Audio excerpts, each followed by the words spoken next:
Hello, this is Mike, NoStressMike.com. I want to kind of talk a little bit.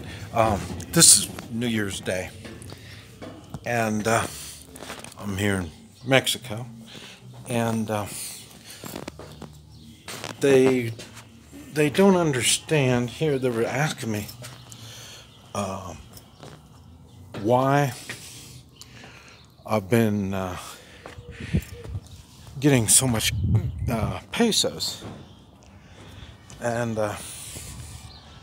when I first came, I didn't have any money, and let's see, I've been here about I guess over a month. Yeah, about a month, I guess.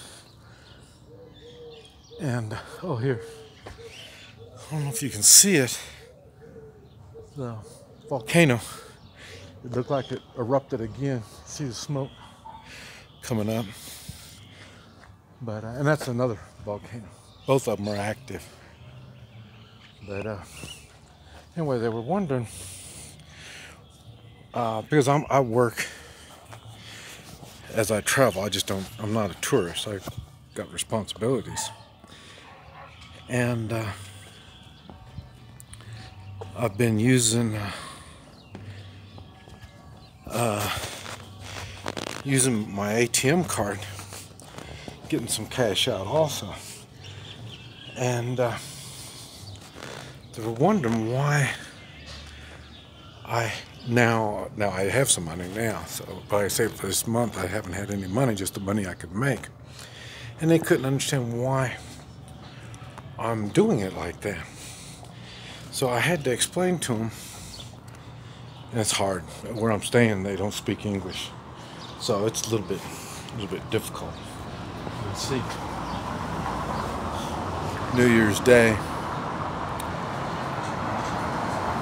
and there's no people. A little bit of traffic, and here we can take a look around over here. You see, that was the traffic. That was it. And there's no people out. There's no nothing. This is definitely a holiday today. But anyway, they were asking about the money, and so then that reminded me I might want to say this again. I've been in countries where the money changed, and remember, they don't change the money unless the government is benefiting from it. And so I'm prepared that I can get back to the United States anytime I want to get back. I can get back, but I need to have the money to be able to do that. And like I say, traveling, that's what costs me money, is traveling. Once I get settled in someplace, then normally I don't spend hardly any money once I get settled in, because I know how to barter. I know how to people. I look for people that we help each other. Money is not a big thing, and I try to stay away from people that their lives revolve around money.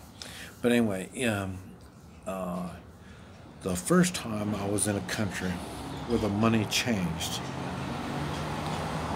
was in Vietnam. Vietnam, they didn't pay us in greenbacks, like the dollars, like you know. They use, I don't remember what it was called, PCs or something, I don't know. But we call it monopoly money because that's what it looked like. And I don't remember exactly, but let's say the color was pink. And so we got paid in pink money every month. I lived out in the jungle. Like I said, I lived in the jungle for 13 months.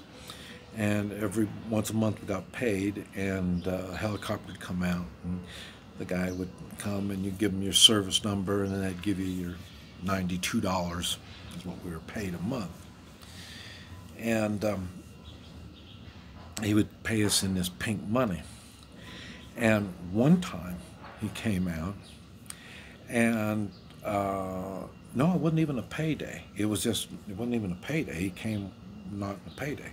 And when they came out to exchange our money from pink money to blue money. And that was the only, in one day, they changed out all of the money in Vietnam. And you were limited to $100. And $100 is quite a bit. Remember, I've paid $92 a month, so few people had $100. Normally the ones that had $100 or more were when you were gambling, because we did a lot of gambling. When you're not killing people, you end up doing a lot of gambling. So you have some gambling money, so that might be a little over $100. And black market, people in the black market had over $100. People in the drugs, they had over $100. So that was their way to legitimately change your money. And so that was my first experience on changing money. And I think it was in 1996, and I was driving through Mexico, and they changed the peso. And they had the old peso, and then they had the new peso, and they changed it when I was there.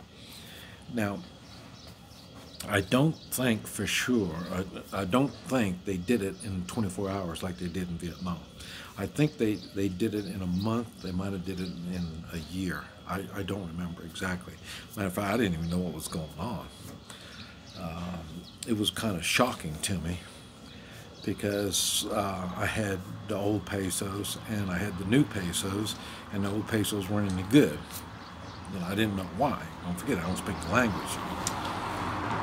So it was a difficult time. So I've seen money change. I've seen money that had value, and then the next day it had no value. So that's one of the main reasons why I do gold and silver. I know a lot of people think I'm investing, but I'm not investing. Most of the gold and silver I have, I give away. So it's not like, it's investment, but it's not investment like other people want to invest, make more money. I invest in my lifestyle, I guess. And but I do know that you don't want to hang on to money, and you sure don't want it in the bank. I don't know what would happen in Vietnam, but like I say, we were in war, so I didn't really have a banking account. But what I heard in Mexico at the time, the money that you had in the bank or investments was figured out. I think, if I remember right, it was 10,000 to 1. It might have been 1,000 to 1. In other words, if you had one old peso, if you had 1,000 old pesos, they'll give you one new peso. It might have been 10,000. It was something weird like that. And and then the banks wouldn't allow you. A lot of people at that time had 1 million pesos. You couldn't take 1 million pesos out of the bank. They'd only allow you to take, 50,000 or something like that. I don't know, but because they're holding your money, they can give it to you any way they want to give it to you. And this is why even I can use my debit card to get. I like it because I can exchange my money by using my debit card and get my money. But I keep more than what I need, because, like I say, anything can happen. I know y'all really believe the internet is a 100% kind of thing. I remember when it's not, and even now in the United States, there's times that there'll be a blip or something and you lose the internet. And so I don't like electronic money.